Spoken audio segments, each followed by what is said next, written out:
There's something wrong with the world's most popular fruit, and it's been wrong for a long time. Every one you've eaten is a clone, genetically identical and incapable of reproducing on its own, and completely unable to adapt to new threats. A killer already wiped out its predecessor, and that same killer is coming back for the one sitting on your kitchen counter. But the coming extinction isn't even the darkest part of this story because we've already been there before. The last time it happened, the company that controlled it had already overthrown at least 2 governments, ordered a massacre of striking workers, and became so dystopian that it caused an American author to coin a term that redefined what it means to truly exploit every resource available. I'm Megan Brame, and welcome to one of your most requested episodes of The History of Plants, where we peel back the history of the banana from a 7,000-year-old crime scene all the way to the present. But to figure out how this fruit ended up so vulnerable, we have to go to a swamp in New Guinea, where humans made a deal with a plant that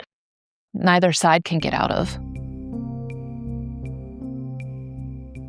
First, let me clear something up. Despite what you may have heard or seen, bananas do not actually grow on trees. What looks like a trunk is actually a pseudo-stem, a tightly packed cylinder of overlapping leaf bases that can reach 25 feet tall but contain no wood. Bananas are part of the Musaceae family, which makes them cousins to ginger, turmeric, and cardamom. So botanically speaking, the banana is closer to your spice rack than to any tree in your yard. The Musaceae family has deep roots. Eocene fossils from a related genus, seedy, have been found in Oregon, suggesting that the broader banana family lived all over the place tens of millions of years ago before retreating to the tropics. The genus Musa itself diversified in the Indo-Malaysian region, and it was there, in one of the most biodiverse corridors on the planet, that the banana's relationship with humans began. The oldest records we have of humans eating bananas goes back roughly 45,000 to 48,000 years. At Faheen Rock Shelter in Sri Lanka, researchers recovered microscopic cilia structures called phytoliths dating back to the Pleistocene.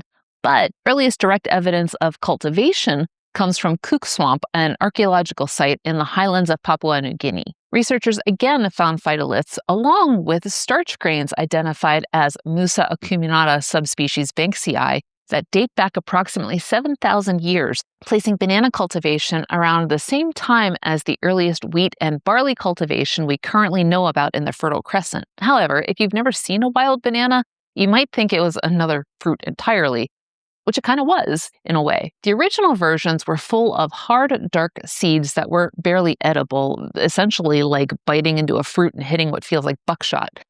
So much for having teeth, right? But at some point, a genetic mutation produced a banana that was parthenocarpic, which is like a magic trick of evolution because it meant that the banana could develop fruit without needing to be pollinated or grow seeds. It also made the fruit soft, fleshy, and edible without, fear of having to deal with extremely primitive dental work. But nature giveth and taketh away, because it also made the plant completely sterile. So the only way to propagate it is vegetatively, by cutting a piece of the rhizome or separating a daughter shoot and planting it. Because of this, every edible banana is a clone of its parent. That means the moment humans selected for seedless fruit, we entered into an unbreakable contract with this plant. The banana gave up its ability to reproduce independently, so if we stop planting it, it will disappear.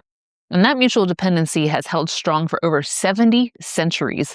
But as we'll see, the same trait that made that banana delicious is the trait that left it unable to defend itself when a killer finally shows up. And the people responsible for spreading that vulnerability across an entire continent did it on purpose for, you guessed it, profit. From New Guinea, domesticated bananas spread across the world through some of the most ambitious maritime migrations in human history. The Austronesian peoples were seafaring cultures that colonized the Pacific and had multiple distinct terms for banana, including reconstructed words such as benben and punti. Their voyages across the open ocean obviously weren't easy, particularly when it came to finding food.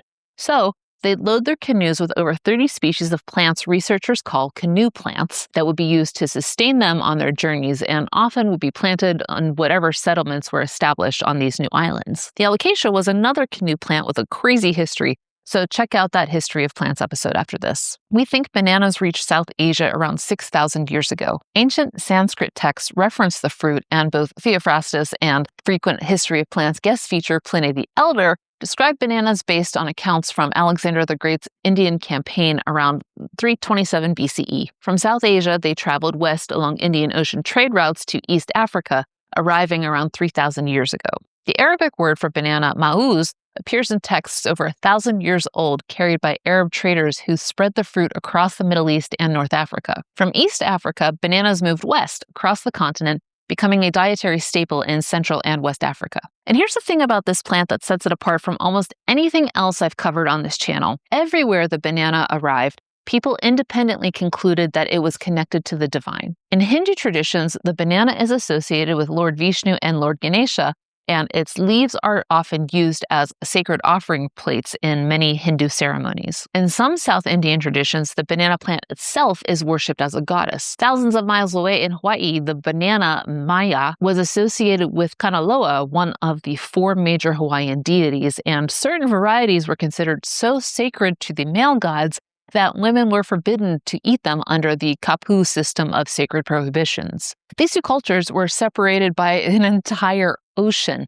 but both came to the same conclusion that this plant belongs to the gods. And that sacred energy also has a shadow side because across multiple traditions, the banana plant is understood as a threshold between the human and spirit worlds. In Thailand, Nang Tahi, the Lady of Tani, is a female spirit who inhabits wild banana plants called Klui Tani. She appears as a beautiful young woman in green with a greenish complexion and red lips, hovering just above the ground, and she's most visible on full moon nights. It's said she gives food to passing monks, but harms men who have wronged women, and cutting down a plant she occupies is considered a seriously bad omen. So, people tie colored satin cloth around the trunks they believe she inhabits. In the Philippines, banana groves are considered liminal spaces where spirits like Tigbalang dwell, and planting banana trees near homes is believed to attract them, for better or for worse. In Indonesia and Malaysia, banana plants are placed at the entrance of homes during weddings as a symbol of fertility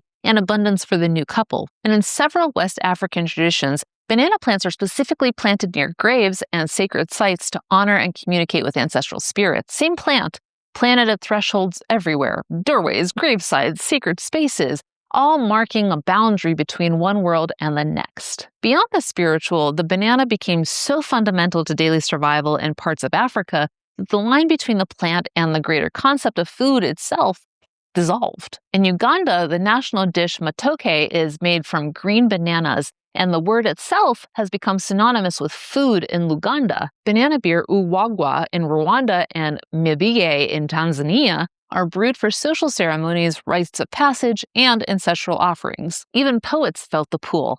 In 17th century Japan, Masuo Basho, the haiku master who many have considered to have transformed Japanese poetry, named himself after the banana plant growing in his garden. His pen name literally means banana plant. So to recap, we have a plant that was domesticated in a New Guinea swamp 7,000 years ago, carried across oceans by people who considered it essential enough to bring on a one-way voyage into the unknown, and then independently woven into the spiritual fabric of every culture it reached. It was sacred, it was indispensable, it was revered, and carrying a hidden vulnerability that nobody worried about because the contract had always held. But then, in the 16th century, European sailors got their hands on it, and the banana's story took a very different turn.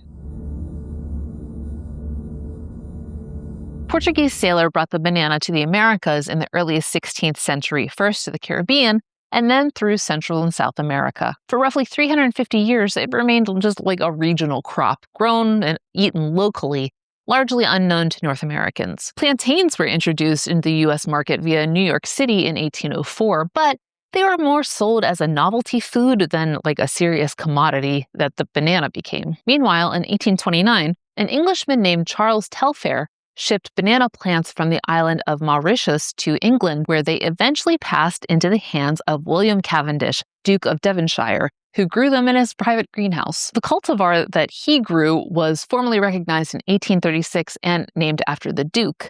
File that name away, though, because the Cavendish is going to become very important to this story, not in a good way. Back to the U.S.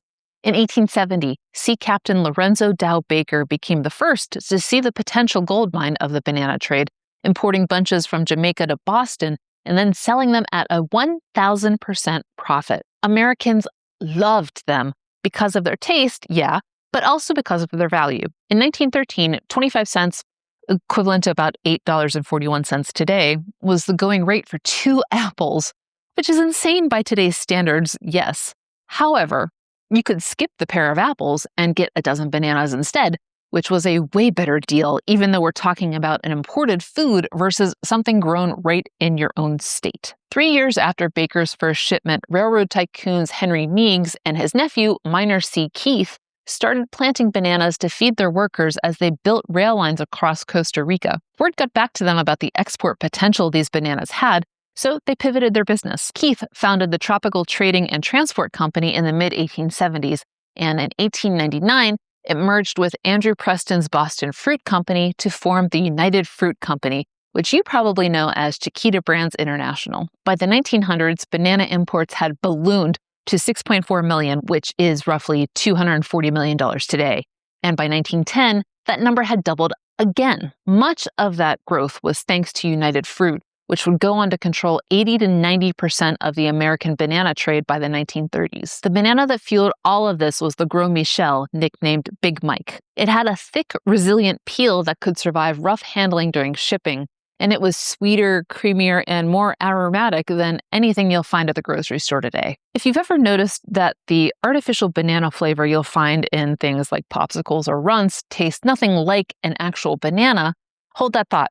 There's a reason, and we'll get to it. The American appetite for Big Mike grew fast, and United Fruit fed it by making a decision that will matter enormously later in the story. They planted Big Mike everywhere, millions of acres across Central America, in a system called monoculture. It's where one variety or genetic profile is replicated on an industrial scale across an entire continent. It's efficient and profitable, but it created a vulnerability so catastrophic that it would eventually destroy everything they built. But that reckoning was decades away, and in the meantime, there was money to be made. United Fruit's business model was straightforward in a pretty unsettling way. Install friendly governments, suppress labor organizing, extract profit, and if a government stopped being friendly, replace it. They were a ruthless powerhouse that held vast tracts of land across Guatemala, Honduras, Costa Rica, Colombia, and Panama, much of it acquired through deals with compliant local governments or simply seized from indigenous and peasant communities. By the 1930s, United Fruit owned 3.5 million acres across Central America and the Caribbean, and it was the single largest landowner in Guatemala. And they ran their employees' lives just as ruthlessly, creating company towns where workers were paid scrip that could only be spent at company stores. They operated their own shipping fleet, their own communications network, and in many of these countries, their own parallel government. Among the Honduran people, the company earned the nickname El Pulpo, or the octopus, because its tentacles reached into every part of the country's economy, infrastructure, and politics. The joke at the time, if you can call it that, was that United Fruit was a country that just happened to sell fruit. It's around this time that American writer William Sidney Porter,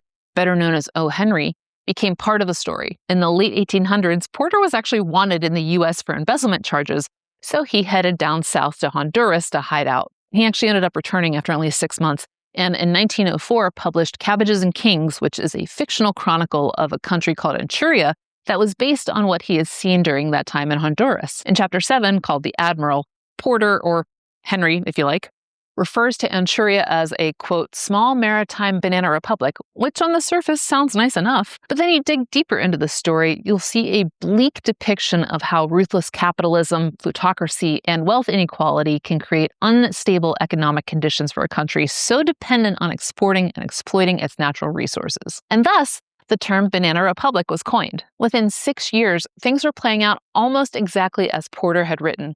In 1910, Moldovan-American businessman Sam Zamure purchased 15,000 acres on the Caribbean coast of Honduras. He had built his own banana company, then known as Cuyamel Fruit Company, by buying overripe fruit from United Fruit and reselling it in New Orleans. But he began conspiring with former Honduran President Manuel Bonilla and an American mercenary named Lee Christmas. That was his real name, by the way. Their plan was to overthrow the elected government of President Miguel de Avila. It worked. And Bonilla was installed as president while Christmas became the commander of the Honduran army, and later U.S. consul to Honduras. 22 years later, Zemurray completed the circle by taking full control of United Fruit itself. But sadly, the violence and conspiring wasn't limited to just coups. In 1928, banana workers at United Fruit's plantations near Ciénaga, Colombia, went on strike. Their demands were modest. They only wanted written contracts, 8-hour workdays, 6-day work weeks, and payment in actual currency instead of company scrip. But United Fruit refused to negotiate and used both its own influence and implicit threats of military interventions by the United States to pressure the Colombian government to send in the army. On December 6th, soldiers opened fire on both the strikers and their families. The Colombian government initially attempted to suppress the story entirely, but later released an official death toll of 47. Meanwhile, independent estimates run as high as 2,000. Gabriel Garcia Marquez later fictionalized this massacre in 100 Years of Solitude, writing a scene in which the bodies are loaded onto train cars and dumped into the sea, and the government insists nothing happened. 26 years later, it got even worse. At the time, almost 90% of Guatemala's farms were too small to yield adequate harvests, while 2% of the country's farms occupied 65% of the arable land. The single largest landowner was United Fruit, holding over 550,000 acres, the vast majority of which were deliberately left uncultivated. So, in 1954, the democratically elected president of Guatemala, Jacobo Arbenz, began a modest land reform program proposing to redistribute unused land to peasant farmers, with compensation based on the land's declared tax value. United Fruit had been dramatically undervaluing its land on tax declarations for years, so the compensation offer was really a fraction of what the company claimed it was worth. United Fruit launched a lobbying campaign in Washington, framing Arbenz as a communist threat. The company's connections ran deep. It was so deep that, this wasn't a big deal for them to do. Secretary of State John Foster Dulles, for whom the Washington Dulles Airport is named, and his brother, CIA Director Alan Dulles, both had financial ties to United Fruit. The CIA orchestrated Operation PB Success, overthrowing Arbenz and installing a military government. What followed was 36 years of civil war, a conflict that killed an estimated 200,000 people, the majority of them indigenous Maya civilians, all over a company's tax bill. And if you're the kind of person who loves to learn, I guess, that your breakfast fruit has a body count, hit subscribe, because Plantrums is all about that weird, dark botanical history. Through all of this, though, there was a growing problem in the soil that nobody was paying enough attention to. The same system that made United Fruit so rich was creating the perfect conditions for a killer to do what no government, labor movement, or act of Congress ever could, and that was take the banana away. Remember what I said in part 1 about every edible banana being a clone? And that contract with a catastrophic downside? This is where that bill comes due. The Gros Michel plantations that made United Fruit so wealthy were nothing but millions of acres of genetically identical crops that had no ability to adapt. If you're a pathogen, stay with me here, and you figure out how to infect one of them, congratulations, because you figured out how to infect all of them. Every single plant on every single plantation across the entire continent has the same locks on its doors, and you only need one key. For another perfectly depressing example of this, check out the potato episode that covers the Great Potato Famine of Ireland. The pathogen that found this key was Fusarium oxysporum cubense. Fusarium oxysporum is one of the most destructive fungal species in agriculture, and the cubense strain that infects bananas is ruthlessly specialized. It's a soil-borne fungus that enters through the roots and attacks the plant's vascular system, creating what's known as Panama disease, which essentially clogs the tubes that transport water and nutrients from the soil to the leaves, causing the plant to wilt, yellow, and eventually die. There's no fungicide that stops it, so you can't just spray your way out of it, and you can't remove it from the soil once it's there. It will persist in the ground for decades, just waiting for the next banana to be planted. The banana industry's response to Panama disease was, I can't stress this enough, stupid. Rather than diversifying their crops or investing in developing resistant hybrid varieties, they simply abandoned infected land, cleared more rainforest, planted more Gros Michel, and waited for the fungus to catch up. When it did, because it always did, they moved again. They ran this playbook across Central America, through the Caribbean, and into South America, leaving a trail of dead plantations and deforested land behind them. When they finally ran out of places to run, the Gros Michel was effectively finished as a commercial crop. Big Mike, the banana that had built empires, overthrown governments, and fed a continent's appetite, was commercially extinct. Not completely extinct, to be clear.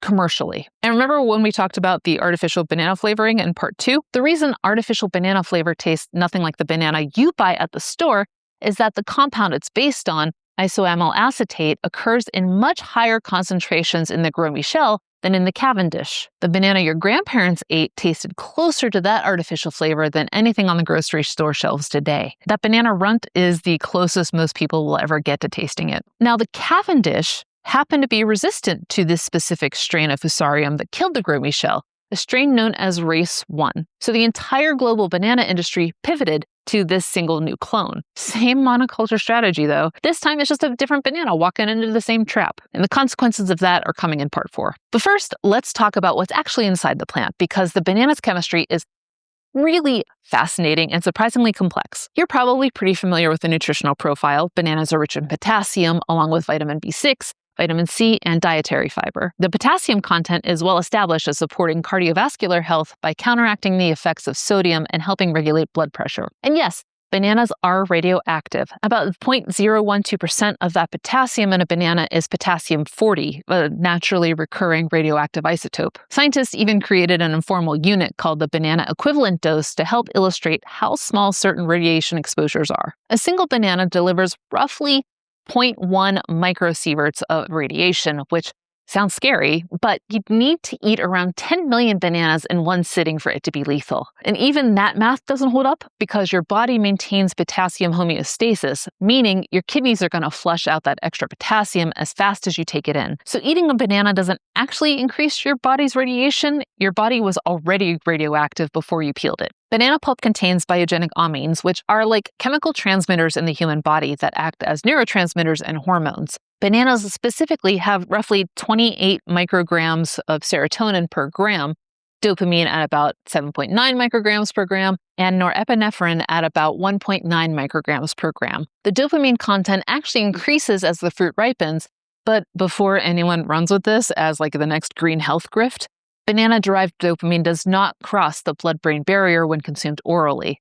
There's no evidence that eating a banana can boost your mood throughout the day through dopamine delivery. However, the dopamine in bananas does function as a potent antioxidant in the body, so it's still a win. Unripe bananas are high in resistant starch, specifically RS2, which is a type of starch that resists digestion in the small intestine and passes intact into the colon, where it acts as a prebiotic fiber. It feeds beneficial gut bacteria, which then ferment it into short-chain fatty acids like butyrate. Butyrate supports colon health, reduces inflammation, and has been linked in multiple studies to a reduced risk of colorectal cancer. As the banana ripens, that resistant starch converts to sugars, which is why a ripe banana tastes sweeter, but offers a different metabolic profile than the green ones. And here's something most people don't know. Virtually every part of the banana plant has documented medicinal or practical value. The leaves contain epigallocatechin gallate, or EGCG, the same powerful antioxidant found in green tea, along with allantoin, a compound with well-documented wound healing properties. Research has explored banana leaf extracts and banana leaf-based dressings for burn treatment and wound care, consistent with traditional uses documented across Southeast Asia. The flowers contain flavonoids, including quercetin and camphorol, with demonstrated anti-diabetic activity. Studies on banana flower extracts have shown significant blood sugar lowering effects by inhibiting alpha-glucosidase and alpha-amylase enzymes that break down carbohydrates, slowing digestion and reducing blood sugar spikes after eating. The peel, which most people throw away or compost, is rich in phenolic compounds with antimicrobial activity against both Staphylococcus aureus and E. coli. It also contains dopamine in concentrations far higher than the pulp, between 80 and 560 micrograms per gram, plus lutein and zeaxanthin carotenoids important for eye health. Personally, I'm not sure if I'm ready to start gnawing on a banana peel, but if you have, leave a comment and let me know if it's good. Maybe people just kind of blend it into smoothies? The banana's pseudo-stem fibers have been used for centuries to make textiles. In Japan, banana fiber cloth called boshofu has been produced in Okinawa since at least the 13th century. In the Philippines, abaca fiber from related musa species is still used to make rope, paper, and fabric. And then there's Banlec, a mannose-binding lectin isolated from banana fruit that has shown antiviral activity against HIV and influenza viruses in laboratory settings. Modified versions of Banlec are being developed to retain the antiviral properties while reducing immune side effects. It's still in preclinical stages and it's nowhere near clinical use, but the fact that a protein extracted from a banana showing broad-spectrum antiviral potential is the kind of detail that makes you wonder, what else have we been throwing into the compost bins? So the banana is one of the most comprehensively useful organisms humans have ever cultivated. Every part of it does something remarkable, and we've staked the entire global supply of it on a single defenseless clone. Again, the fungus that killed the last one has a new strain, and it's already spreading. Tropical race 4. That's the name of the new strain of the same Fusarium fungus that killed the Gros Michel and the Cavendish, has no resistance to it. You know how true crime podcasts will talk about murders needing means, motive, and opportunity? It's the same thing here. TR4 enters through the roots, clogs the vascular system, and the plant wilts, yellows, and dies, exactly the way Big Mike did. And just like before, there's no fungicide, no treatment, and no way to clean the soil once it's infected. TR4 was first identified in Southeast Asia in the 1990s, and for a while, the export industry treated it like a regional problem. It wasn't in Latin America where the bulk of export bananas were grown, so the attitude was essentially not our problem yet. And that changed. Shocking, I know. TR4 has now been confirmed in the Middle East, South Asia, Africa, and more recently, in Latin America, the heartland of the global export industry. The same continent where United Fruit ran out of room from race 1 is now watching race 4 arrive. The playbook from last time, abandon and move, doesn't work anymore because there's nowhere left to go that TR4 hasn't already reached or isn't headed toward. And the replacement strategy of finding another resistant clone and switching the entire industry over faces a problem the Gros Michel era didn't have. The modern banana supply chain is engineered around the Cavendish so precisely that it is down to the molecular level. Let me explain. The bananas you buy at the store were harvested green weeks ago on another continent, then shipped in refrigerator containers calibrated to the Cavendish's specific respiration rate. When they arrived, they were placed in ripening rooms and exposed to ethylene gas at precise concentrations and temperatures designed for the Cavendish's particular ripening biology. The packaging, the timing, the logistics, the cold chain, the grocery store shelf life, all of this is built around the Cavendish. So replacing it is more than just a farming problem. It is a complete overhaul of the global supply chain that is worth billions of dollars. Now, in February 2026, researchers at the University of Queensland published what might be the most important banana study in decades. A team led by Dr. Andrew Chen and Professor Elizabeth Atkin spent 5 years using forward genetics, genome sequencing, and bulk segregant analysis to identify the specific genomic region of chromosome 5 on a wild diploid banana called Calcutta 4 that shows resistance to subtropical race 4. However, Calcutta 4 isn't itself edible, but the discovery gives breeders a genetic roadmap for developing future bananas that are both commercially viable and naturally protected from Fusarium wilt. The next step is developing molecular markers that can screen seedlings early so that breeders can identify resistant plants before disease symptoms ever appear. That's the hopeful part. Here's the depressing part. The banana industry watched the Gros Michel go commercially extinct because of monoculture. It wasn't some whodunit mystery. They understood exactly what happened and why. And then they replaced it with another monoculture clone and ran the same strategy for another 70 years. The fungus one-upped them and adapted, but the industry didn't. Whatever replaces the Cavendish, if it can be replaced in time, will face the same existential question. Do we plant it as another monoculture and wait for the next Fusarium strain? Or do we finally learn the lesson this plant has been trying to teach us? While we're talking about what's at stake, I want to be clear about something. This isn't primarily a story about us whiny Americans losing our access to snacks. We do eat an estimated 100 bananas a year per person, by the way. But bananas are actually the 4th most important crop worldwide for developing countries, after rice, wheat, and maize, respectively. In parts of Africa and South Asia, they are a primary caloric source, with some communities consuming up to 400 kilograms, around 800 freedom pounds, per person per year. 85% of the global banana supply never gets exported. It feeds local populations instead. And those local populations are able to grow hundreds of different varieties, far more diverse than the Cavendish. But TR4 doesn't care about export markets. It's a soil fungus. It moves through contaminated soil and water and equipment and plant material. So the diverse local varieties that communities depend on are also at risk. And those communities don't have the resources of a gigantic multinational corporation to pivot when their crops fail. I keep coming back to that deal I described in part 1. 7,000 years ago, in a swamp in New Guinea, humans and bananas entered into a mutual dependency. The plant gave up its ability to reproduce on its own, and in exchange, we promised to keep planting it. That contract held across oceans through centuries of sacred rituals and spiritual traditions and into the modern era. And then a corporation turned it into a monoculture. A fungus exploited the vulnerability we created, and we watched an entire variety disappear, and then we did it again with a different banana. Again, the Gros Michel isn't technically extinct. You can actually still find pockets of it growing in Southeast Asia and parts of Africa where race 1 never reached, or where it's grown on a scale too small for the fungus to devastate. But commercially, in the global system that feeds billions of people, it's gone. The Cavendish is heading towards the same path. And the question of whether we can stop it depends entirely on whether we're willing to do one thing the banana industry has never done: change its strategy before it's too late. I'm Megan Brame, and thanks for watching. Join me on Patreon to unlock exclusive content, ad-free 4K episodes, and the parts of the story that don't make it in the final cut. Your support there actually helps keep these episodes coming, so thank you so much to those who have already joined. And if you're ready for another deep dive, check out the Amaranth episode. It's all about the sacred grain the Spanish tried to erase from existence, and the plant that refused to let them. Until next time, Greenies, stay curious,